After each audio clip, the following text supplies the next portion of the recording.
Matius pasal 12 ayat 1. Pada waktu itu, pada hari Sabat, Yesus berjalan di ladang gandum. Karena lapar, murid-muridnya memetik bulir gandum dan memakannya.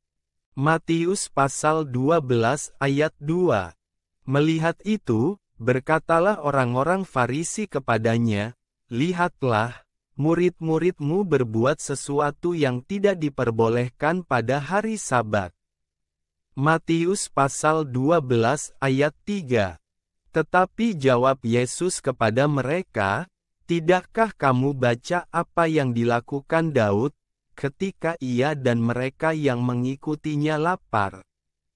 Matius pasal 12 ayat 4, bagaimana ia masuk ke dalam rumah Allah, dan bagaimana mereka makan roti sajian yang tidak boleh dimakan, baik olehnya maupun oleh mereka yang mengikutinya, kecuali oleh imam-imam. Matius pasal 12 ayat 5. Atau tidakkah kamu baca dalam kitab Taurat, bahwa pada hari-hari Sabat, imam-imam melanggar hukum Sabat di dalam bait Allah, namun tidak bersalah? Matius pasal 12 ayat 6. Aku berkata kepadamu, di sini ada yang melebihi bait Allah. Matius pasal 12 ayat 7.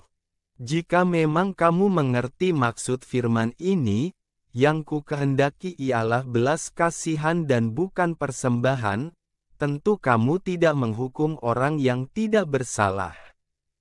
Matius pasal 12 ayat 8. Karena anak manusia adalah Tuhan atas hari Sabat.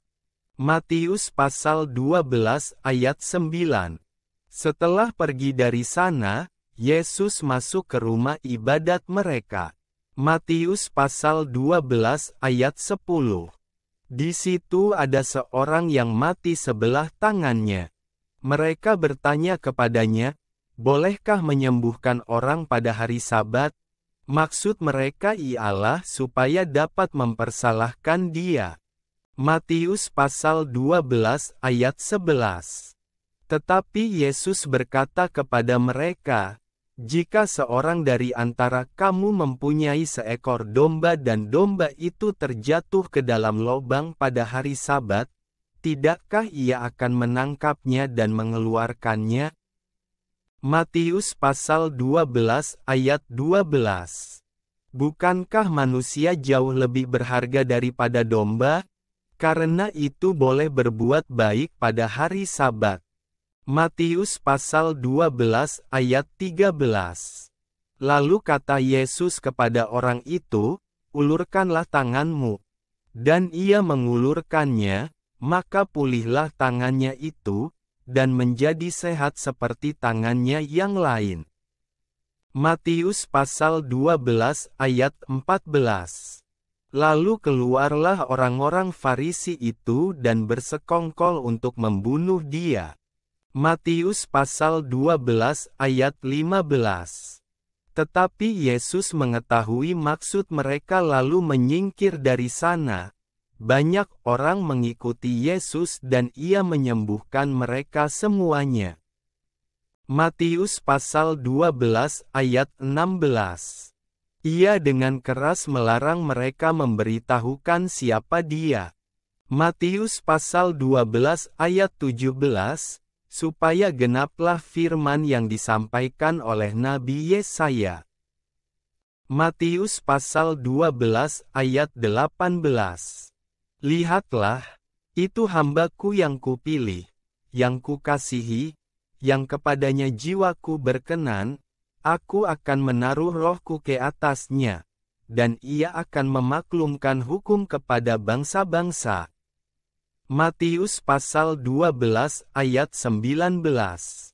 Ia tidak akan berbantah dan tidak akan berteriak dan orang tidak akan mendengar suaranya di jalan-jalan. Matius pasal 12 ayat 20. Buluh yang patah terkulai tidak akan diputuskannya, dan sumbu yang pudar nyalanya tidak akan dipadamkannya, sampai ia menjadikan hukum itu menang. Matius pasal 12 ayat 21.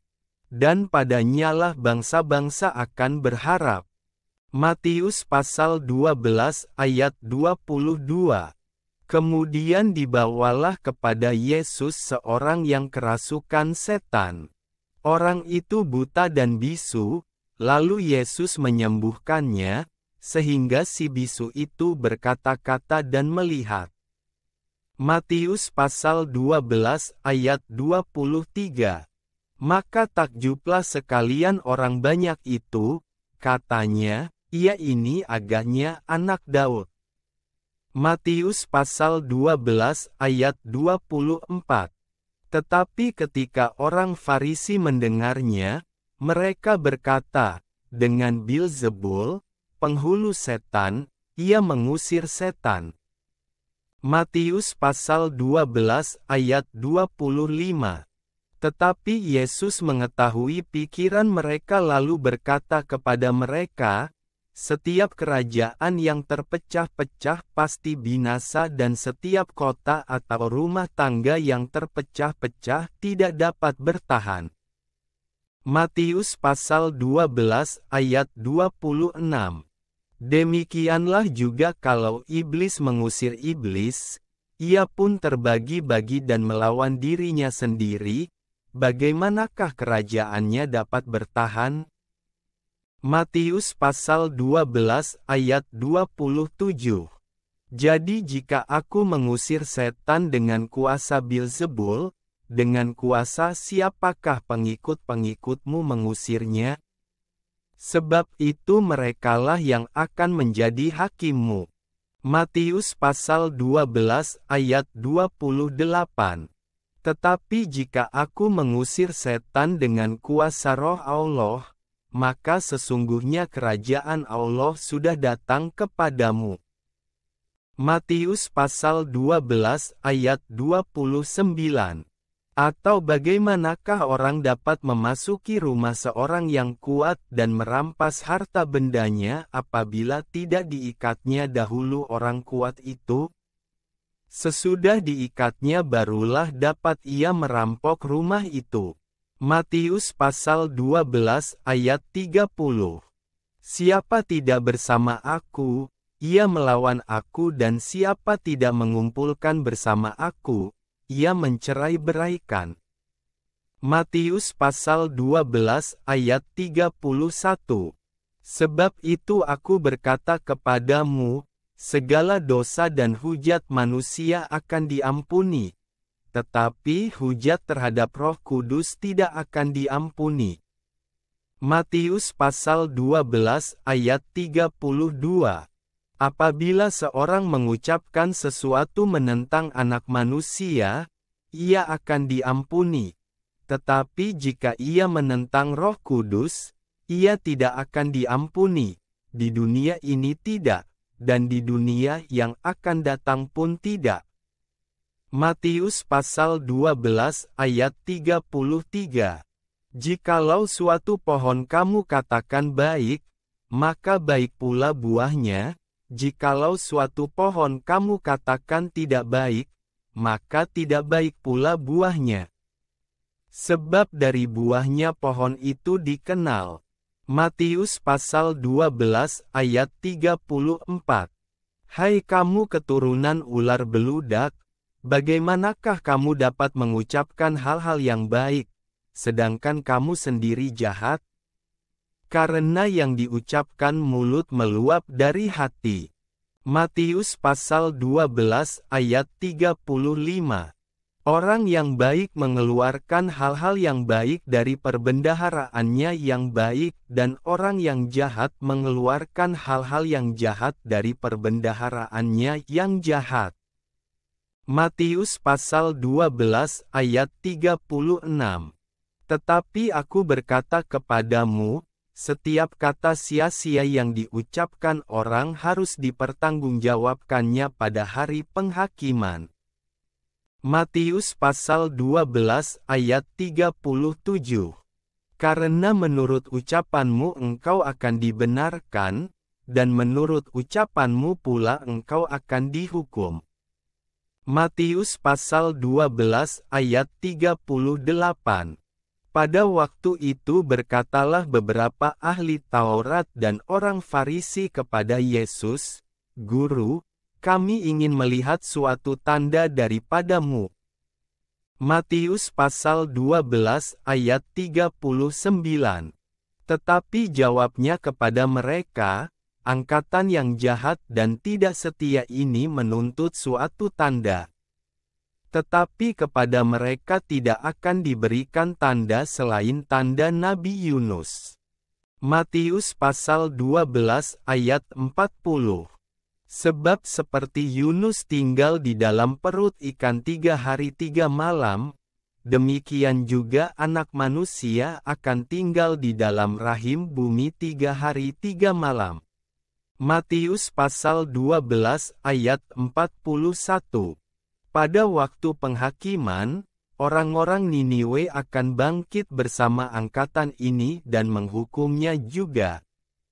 Sebab orang-orang Niniwe itu bertobat setelah mendengar pemberitaan Yunus, dan sesungguhnya yang ada di sini lebih daripada Yunus. Matius pasal 12 ayat 42. Pada waktu penghakiman, ratu dari selatan itu akan bangkit bersama angkatan ini dan ia akan menghukumnya juga. Sebab ratu ini datang dari ujung bumi untuk mendengar hikmat Salomo, dan sesungguhnya yang ada di sini lebih daripada Salomo. Matius pasal 12 ayat 43. Apabila roh jahat keluar dari manusia, ia pun mengembara ke tempat-tempat yang tandus mencari perhentian. Tetapi ia tidak mendapatnya. Matius pasal 12 ayat 44. Lalu ia berkata, "Aku akan kembali ke rumah yang telah kutinggalkan itu." Maka pergilah ia dan mendapati rumah itu kosong, bersih tersapu dan rapi teratur. Matius pasal 12 ayat 45. Lalu ia keluar dan mengajak 7 roh lain yang lebih jahat daripadanya, dan mereka masuk dan berdiam di situ. Maka akhirnya keadaan orang itu lebih buruk daripada keadaannya semula. Demikian juga akan berlaku atas angkatan yang jahat ini. Matius pasal 12 ayat 46. Ketika Yesus masih berbicara dengan orang banyak itu, ibunya dan saudara-saudaranya berdiri di luar dan berusaha menemui dia. Matius pasal 12 ayat 47. Maka seorang berkata kepadanya, "Lihatlah, ibumu dan saudara-saudaramu ada di luar dan berusaha menemui engkau." Matius pasal 12 ayat 48. Tetapi jawab Yesus kepada orang yang menyampaikan berita itu kepadanya, "Siapa ibuku? Dan siapa saudara-saudaraku?" Matius pasal 12 ayat 49. Lalu katanya, sambil menunjuk ke arah murid-muridnya, "Ini ibuku dan saudara-saudaraku." Matius pasal 12 ayat 50. Sebab siapapun yang melakukan kehendak Bapa-Ku di sorga, dialah saudaraku laki-laki, dialah saudaraku perempuan, dialah ibuku,